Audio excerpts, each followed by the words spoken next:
Cognizant to the needs of our learners, parents, and teachers, the Department of Education provided us with powerful tools for productivity that will allow us to foster critical thinking skills, problem-solving skills, communication and collaboration skills to be compassionate, responsible global citizens. Join us and discover new ideas in our series of professional development training program with the ICTS Edtech Unit and Microsoft Education Philippines. Together, we will equip our learners and empower our fellow educators for a dynamic future. Para sa bata, para sa bayan, at para sa guro. Sulong Edukalidad.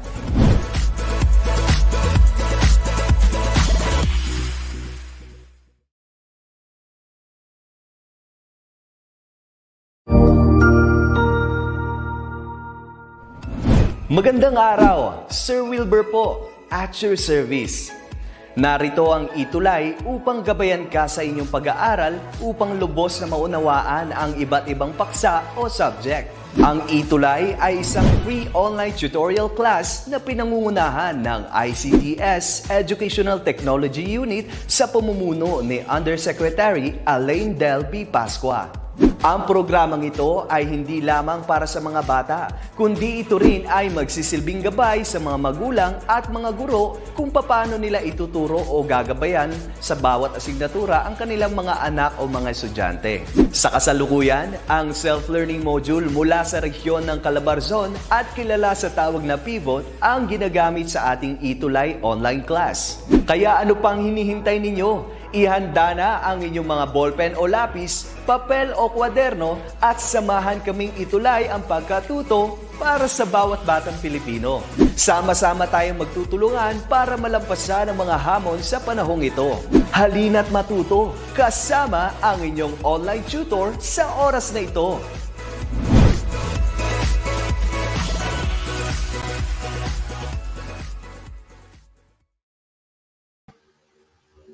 Hi. All right. Good afternoon, everyone. Welcome to another ETUlay online tutorial class for 21st century literature from the Philippines and the world. This is again your tutor Dick.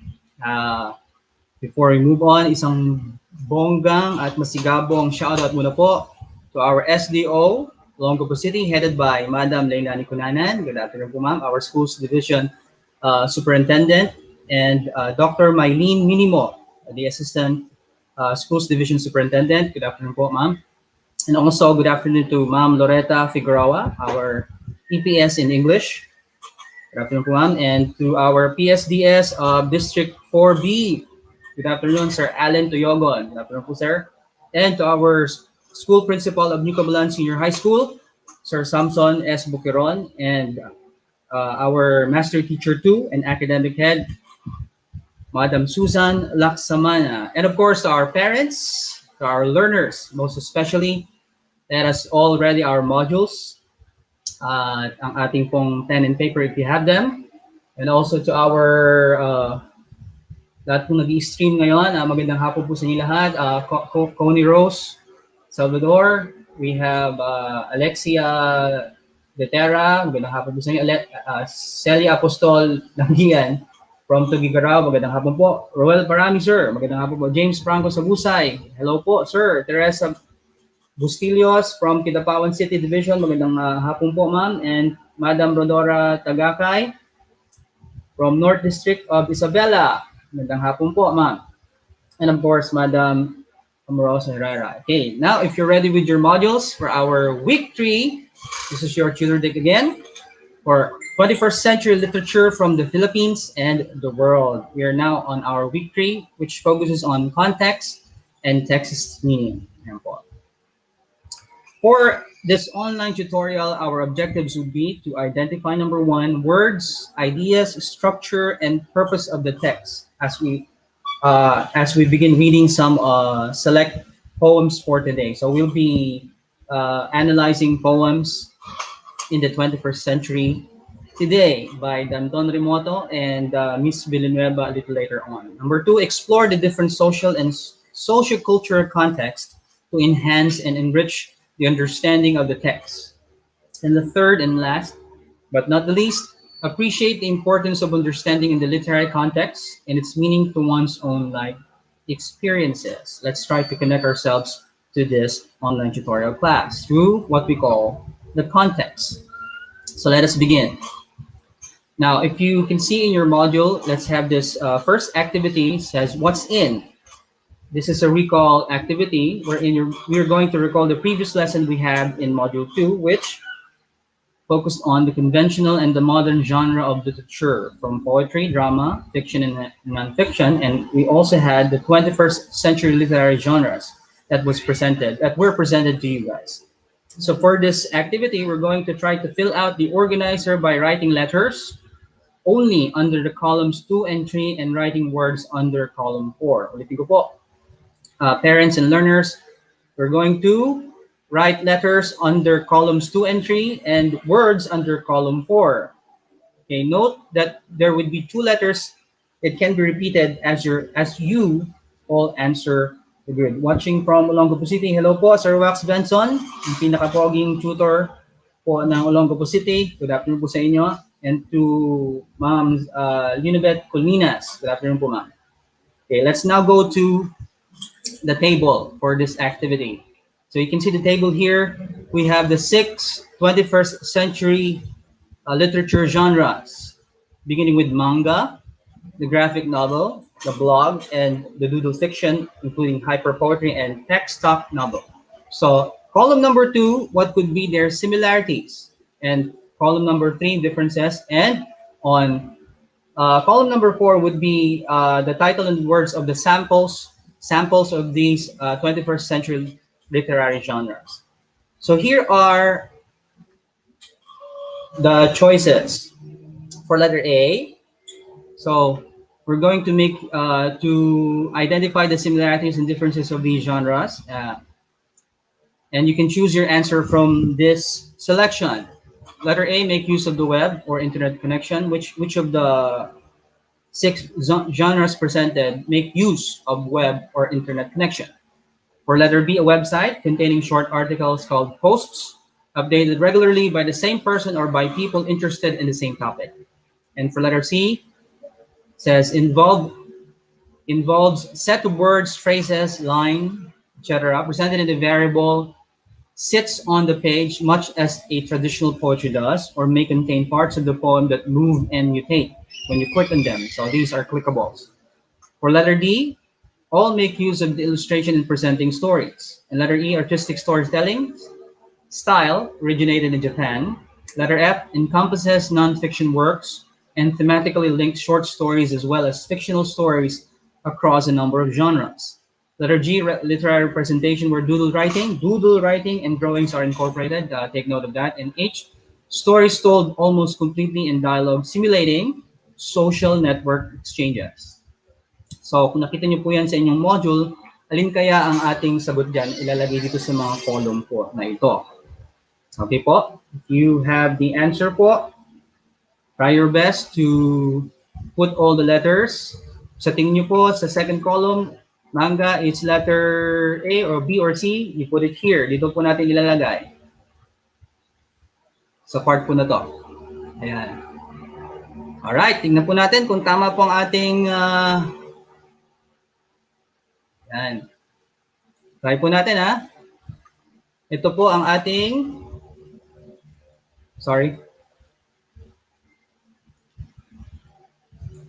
yan po. Yun.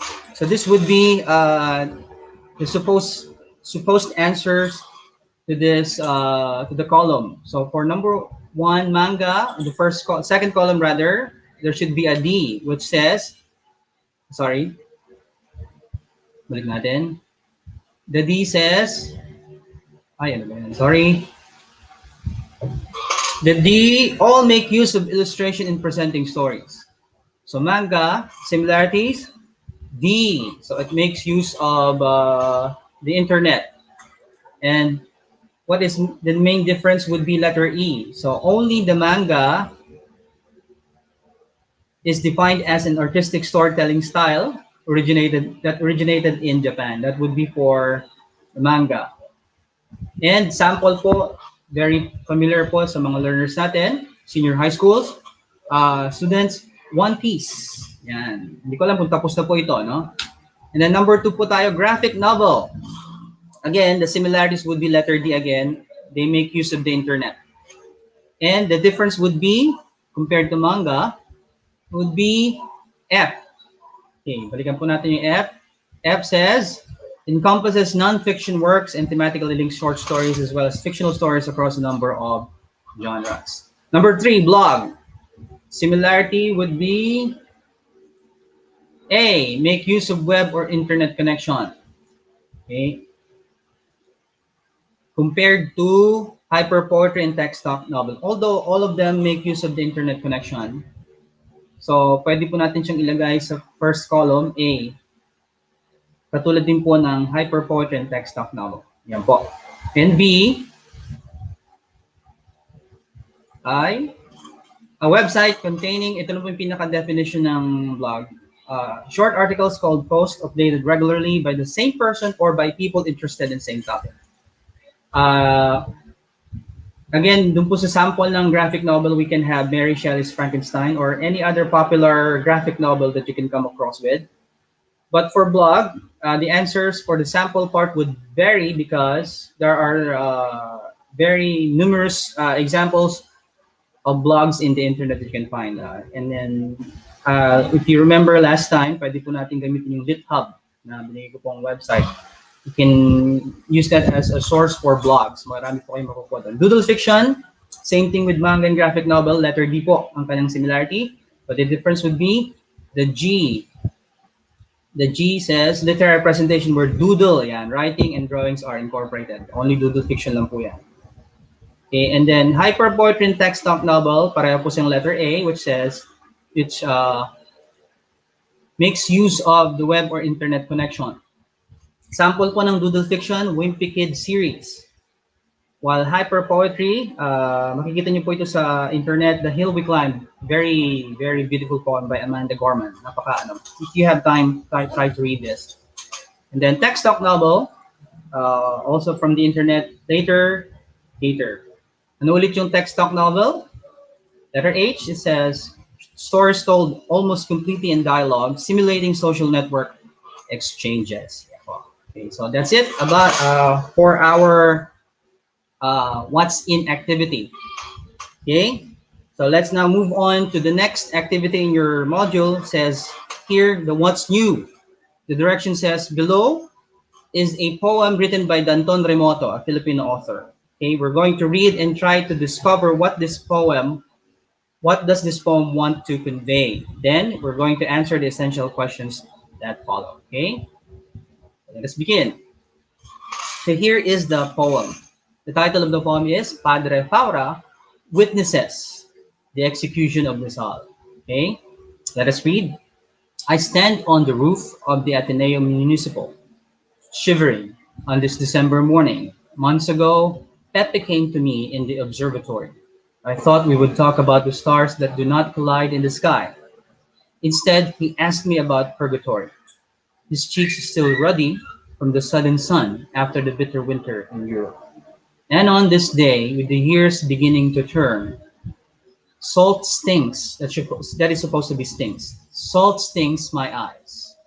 I see Pepe, a blur, between the soldiers with their Mausers raised and the early morning star, still shimmering, even if millions of miles away. The star itself is already dead.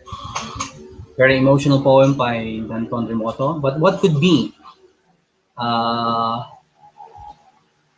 main message of this poem? Let us answer the first 3 questions for us to analyze the poem. Okay. Number 1, who are the characters in the poem? Now, very important to in the study of any literary piece. In this time we have the poem is to, if there are characters, okay, who are the characters in the poem? Write a piece of short information about each character. And then number 2, who speaks in the poem? Okay, we're going to extract a sentence from the poem itself to prove your answer. And number 3, discuss the form and structure of the poem. So we're going to use the poem itself to answer these 3 questions. We're going to use the context of the text of the poem itself. Okay, so kukunin po natin yung answer mismo doon sa tula. Ay, sorry po. Why do we keep on? Ayun. Ito po yung ating poem muli. First question is, who are the characters in the poem? Write a piece of short information about each character. Look at the text. And we can see that there are two main characters in this poem. We have, from the title itself, nariyan po si Padre Farah. Ayan po. Sorry for that. Medyo nagluluko po yung aking cursor. And then we also have the other character from the text itself. Makikita niyo po siya rito. Pepe. And from the title itself, you can also see the name Rizal. I think they are the same kung tayo nagkakamali. But we're correct. Si Rizal and Pepe, same person po yan. So that answers our first question. And who are they? The first character would be, the most apparent would be Padre Farah. If you're going to do a little research, you can see that or discover that Padre Farah is Father Federico Farah, SJ, the then director of the Manila Observatory from 1865, panahon po ni Rizal, to 1896. Padre Farah was one of the 4 Jesuit priests who were close to Jose Rizal. And Padre Farah is, I think, one of Jose Rizal's teacher in physics. He was a physics teacher, and he was working in the Manila Observatory. And of course, we have Pepe, which is Jose Rizal. So that answers number 2. Number 3 na po tayo. The second question, rather, who speaks in the poem? Extract a sentence from the poem. Now, if we talk about the speaker in a poem, we're going to call him persona. Ang tawag po sa speaker sa poem ay persona. The persona or the narrator of the poem could be the author or could be another character apparent in the poem. Okay? So, persona for poem. The speaker is none other than Padre Farah. Okay?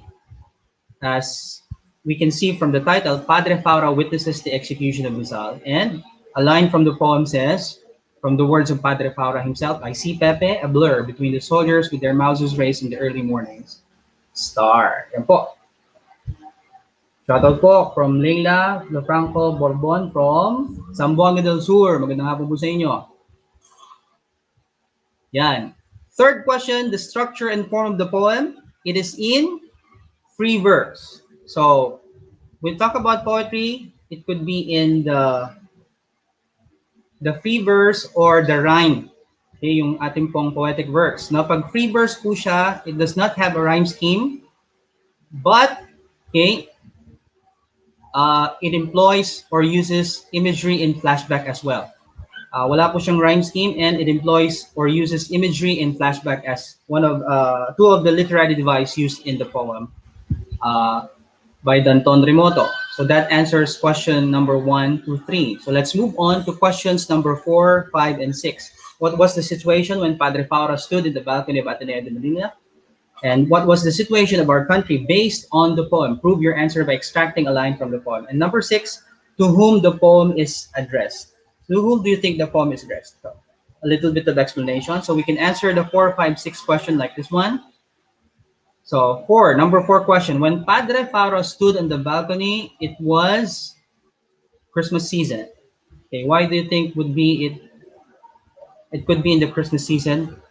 Let's have a piece of a stanza from the poem. I stand on the roof of the Ateneo Municipal, shivering on this December morning. So there you go po. Learners, ayun po yung mga evidence natin. Bakit situation could be in the Christmas season? Because first, it was a December morning, and Padre Farah was standing on the roof or the balcony or on the observatory of the Ateneo Municipal, shivering. Malamig. Okay, for question number 2, What was the situation of the whole country? The whole country was under the Spanish rule at this very moment, and Rizal was about to be executed. Okay, what could tell us that from the poem itself? I see Pepe, a blur between the soldiers with their Mausers raised. Okay, I see Pepe, a blur between the soldiers. What could be, what could come into your mind? What could be the picture in your mind when you see there are soldiers and there are Mausers? Mausers are a kind of rifles, semi-automatic rifles during that time, used in war, of course, by soldiers. No, so Pepe or Rizal was between the soldiers with their Mausers raised. So Rizal was about to be executed at Bagumbayan at this very moment. Okay, so that answers number 5. And number 6 question, the poem could be addressed to all modern-day Filipinos. This could be the purpose of Danton Remoto in commemoration of Rizal's ultimate sacrifice at Bagumbayan for the sake of our country's freedom. See? So Rizal was about to be executed at this moment. As you can see in the poem, in the last lines of the poem rather, where he was about to be shot. So Danton Remoto could be addressing this to all the modern day Filipinos in commemoration of Rizal's ultimate sacrifice at Bagumbayan for the sake of our country. Bagumbayan, also known as presently the Luneta Park. Number 7, 8 and 9 question. How do you feel while reading the poem that Padre Farah witnessed the execution of his former student? So this is a question of feeling or emotion. This time, this is your part as reader. So what was the feeling displayed by the author in the poem? So you're going to feel also with the author of the poem. And number 9, what was the message that Danton Remoto, or his main purpose, that he wanted to convey in this poem? So let's see. For number 7, as a reader, you could feel the extreme sadness of Padre Paura as a teacher who was about to lose one of his dearest students. Again, remember that Padre Paura was one of Rizal's teacher, and they were close. I think there were 4 Jesuit priests during that time whom Rizal was very close with, and one of them would be Padre Paura. So he feels the extreme sadness of a teacher who was about to lose one of his dear students. And then number 8, the author could be displaying loss and sadness with a hint of hope in the poem. So how do we know that? We could use the last stanza of the poem, the early morning star still shimmering, even if millions of miles away, the star itself is already dead. So at this very moment, according to Danton Remoto and Padre Paura, the inevitable is already happening. Hindi na nila mapipigilan. Rizal is about to be executed. So there is the display of loss and sadness, but there is a hint of hope. Okay? As he compared Rizal to a early morning star, still shimmering, no?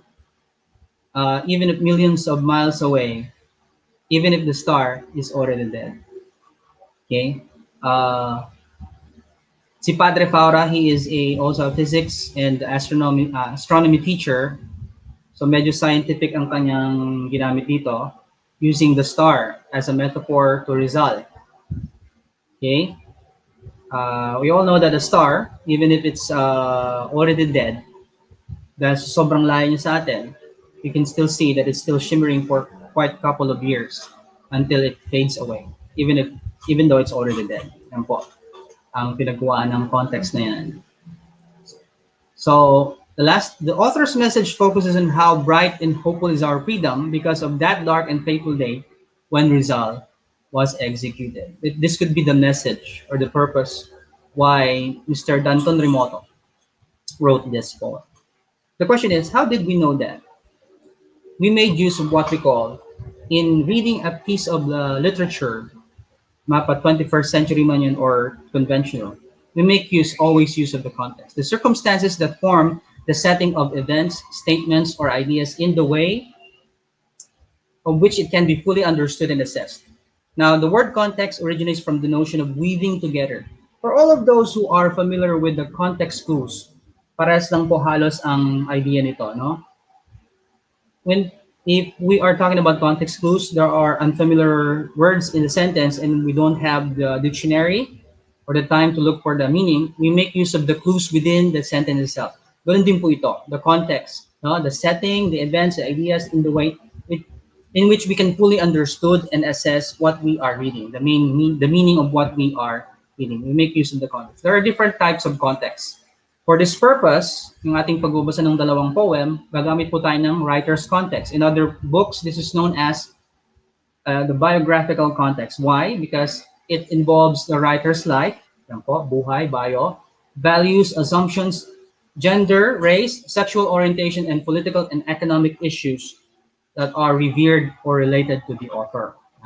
Maintindihan natin yung piece of literature kapag pinag-aralan natin yung buhay ng writer. We also have the reader's context, wherein this involves you as the readers, on the other hand, not the writer. This may use you and your previous reading experiences, your values, your assumptions, what you expect from the text or the poem or the story you're reading, political and economic issues. Yan po. Na you stand for. Kung kayo naniniwala sa isang economic or political issue, this could affect your context in the reading of a certain literary piece. And the third one would be the text itself. Okay, we can use the context of the text itself, just like what we did a while ago. No, we make use of the text itself to understand and unravel the mystery of the poem by Danton Remoto. Okay, the part of the larger text could be the newspaper, the history of the printing of this. When was this piece of literature written? How did they translate it? How do you translate this part of the context? Or we can make use of the clues within the text itself, or the poem itself, or the story itself. And the fourth one would be the social and socio-cultural context, in which it involves a society in which the characters live, in which the author's text was produced. No? Saan kaya ang lugar sinulat ng author to? Or what kind of culture does the poet and his society belong to nung sinusulat niya po yung piece of literature na to. So, saan niya kaya kinuha yung mga characters niya? Ano po yung kaya yung historical background or cultural background ng kanyang genre or ng kanyang poem or story? Okay? And also, there are two prominent literary devices that were used in this particular poems that we're going to analyze for today. The authors made use of imagery, which is a poetic element that tries to create a picture in the mind of the reader or a mental image through the use of figural language. It represents objects, places, ideas, or even actions that appeal to the senses of the reader. So this one helps you create a picture while you're reading a piece of literature, such as a poem or a story. Okay, para kayong nanonood habang nagbabasa because of imagery. We have three kinds na ginamit po rito. The most prominent would be visual imagery. Of course, the use of words that appeal to the sense of sight. Auditory, the sense of hearing. And kinesthetic, these are words that appeal to actions and movement. Okay? Makikita natin yan mamaya sa ating susunod na poem. Tingnan natin kung lalabas itong mga to. Okay, the authors, kasi mayroon pa tayong isang piece mamaya, also made use of the literary device called a flashback. What is a flashback? A literary technique that conveys to the mind of the reader that the events that have taken place before the present time the narration is following. If there is a certain story or a certain part in the poem or a story na nagbabalik tanaw, ayun, para mas maintindihan natin, no? Flashback. 5 days ago or few months ago, okay, something like that po. Yan po ang tinatawag nating literary device called a flashback. Okay, let's now go to your modules again. The part called What's More, Activity 1. Let's try to understand the text. Going back to the poem by Danton Remoto. It says here, to understand a piece of literature, answering the good questions enable the readers to appreciate the literature more. Let's try to appreciate the poem more by answering these questions. Number 1, who was Padre Farah to Jose Rizal?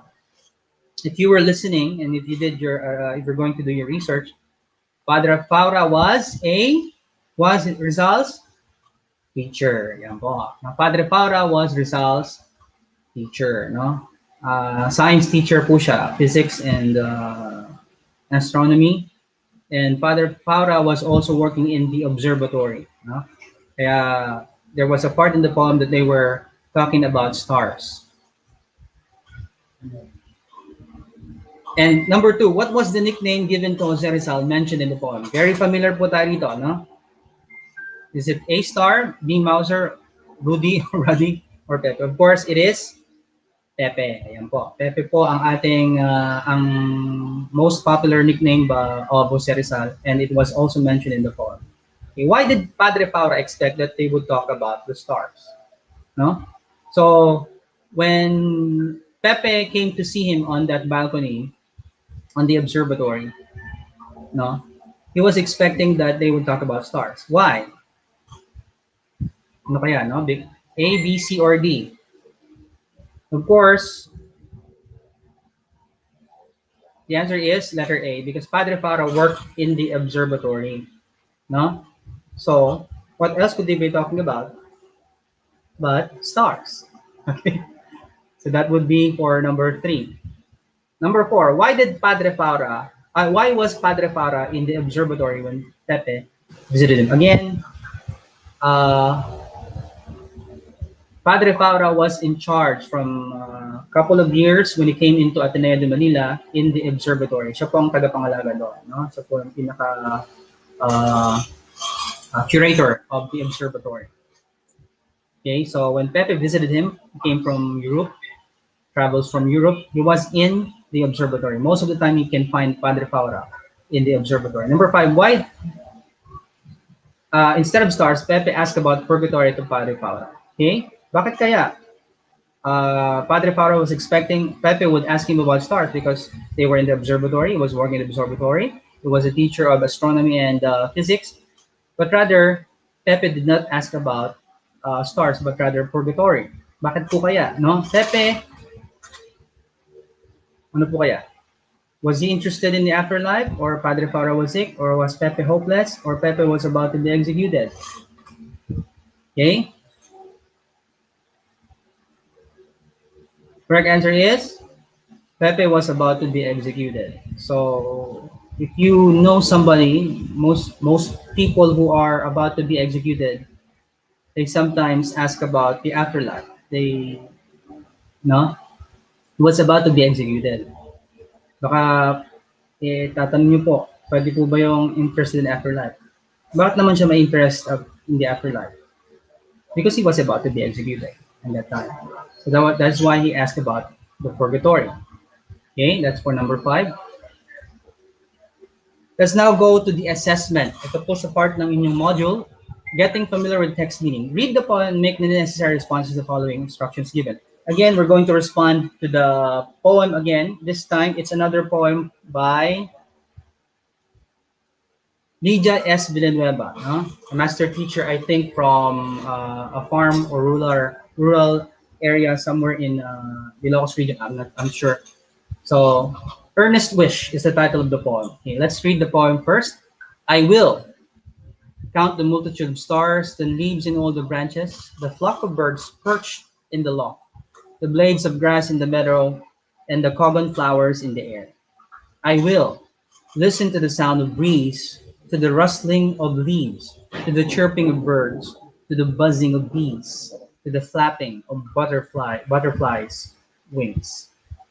I will tend the garden, rearrange the stones in a pile, weed the grass in the field, harvest the fruits in season, and do again all of these.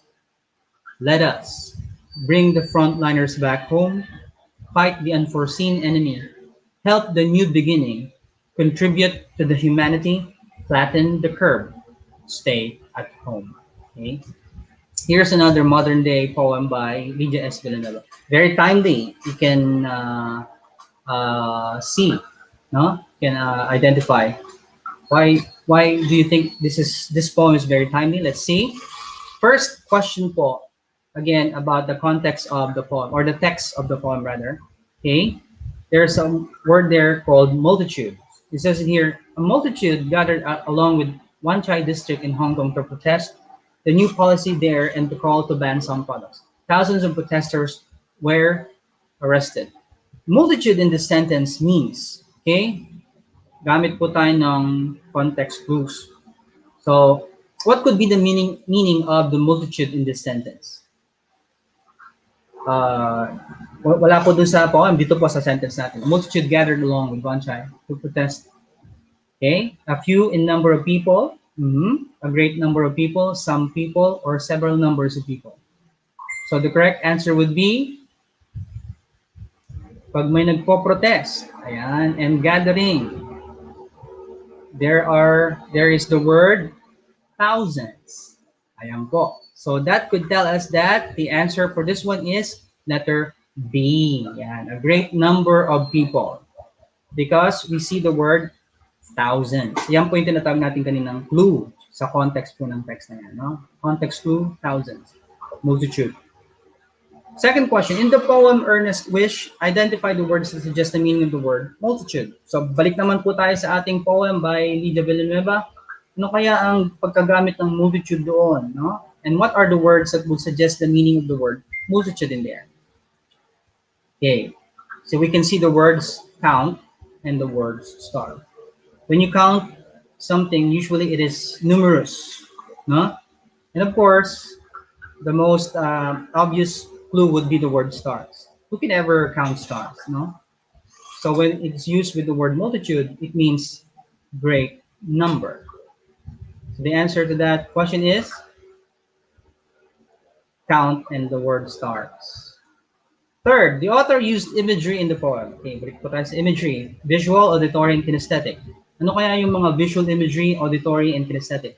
Okay, we're going again to use the text's own context. Gagamitin po natin ang textual context, no? Okay, if you're going to read the first stanza will be, I will until the word air.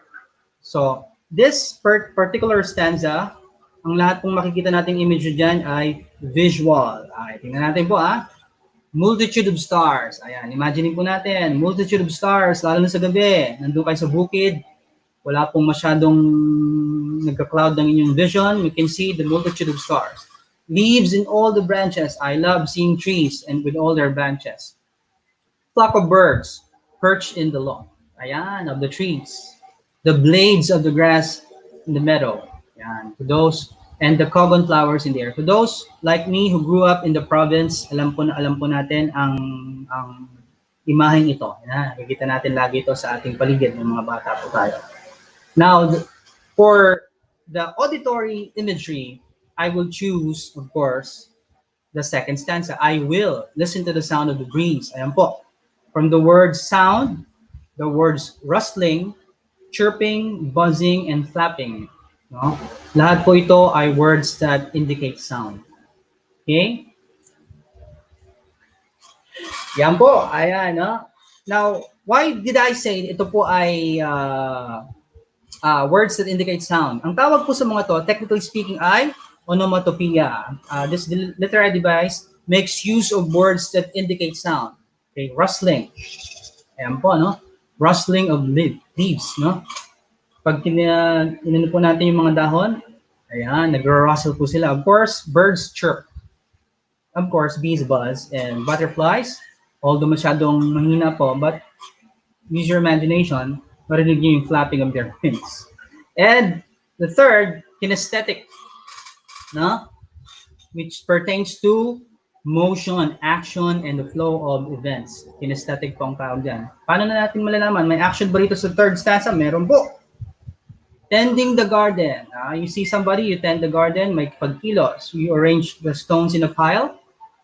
Weed the grass. Full of action po yan. And harvest fruits in the season. Very, very enjoyable po. And do again all of these. Earnest Wish by Lydia Villanueva. Okay? Yan po, dating nakikita ang imagery, auditory, visual, and kinesthetic. Okay? Number 4, discuss the structure of the poem. Okay, structure po tayo, the stanza, lines, and rhyme scheme. Let us be a little bit technical. No? Ito po ang exact technical analysis po ng ating structure ng poem. The poem is composed of 4 stanzas. Ayan po. When we talk about poems, we talk about stanzas, yung grupo po ng lines. The first 3 are a sextet. Okay? What is a sextet? it's a 6-line stanza. Bilangin niyo po yung line, no? 6 line, 6 po yan. Okay? And the last is a heptet. Galing po ni Miss Villanueva na pinaghalo-halo niya yung sextet and isang heptet. It's a 7-line stanza naman po, mapapansin mo. Okay, it is a modern metered poem. I call it modern because it talks about a modern subject. It is written in a modern times, in the contemporary times, especially during this very contemporary time that we're having at the pandemic period. But it is still metered. May sukat po siya. Though it does not use a rhyme scheme. Wala po kayong makikitang rhyme dito. No? Pero hindi po siya free verse. Because it makes use of anaphora. Tingnan po natin. Ano po yung anaphora? It is a repetition pattern used to emphasize a point. Saan po kaya natin makikita yung anaphora or yung repetition? Ay, sorry po. Ito po. I will let us. Ayan, yung pattern na ginamit po ni Ms. Nida Villanueva. That's why we have the repetition pattern. It's a modern metered poem, but it does not use a rhyme scheme, but rather a repetition pattern. Number 5, discuss how the author presented the ideas of the poem up to the point where the message is presented. Okay? Ano na po kaya ang pinaka-message nitong poem ito? Very timely, gaya na po sinabi ko kanina.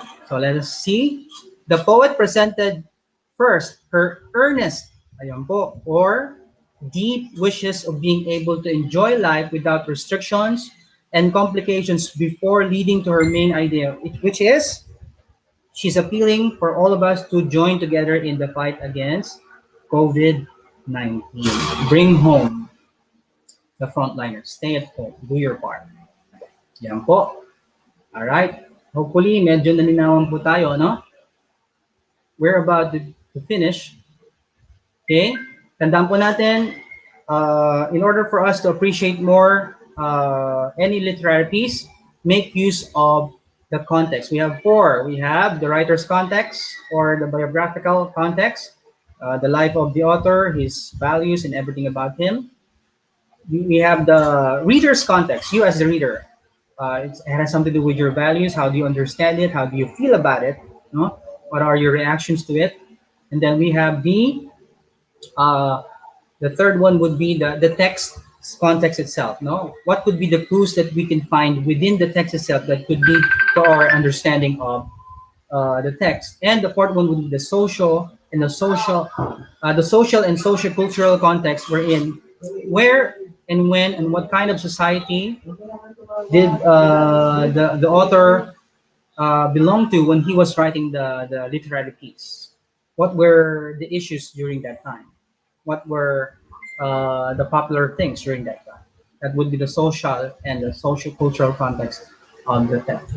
So again, thank you for tuning here, learners, parents, and everything who stayed for this online tutorial class of the 21st century literature from the Philippines and the world. Text and context meaning is again, keep reading, keep loving, but keep right. To God be the glory po. Magandang hapon po sa ating lahat.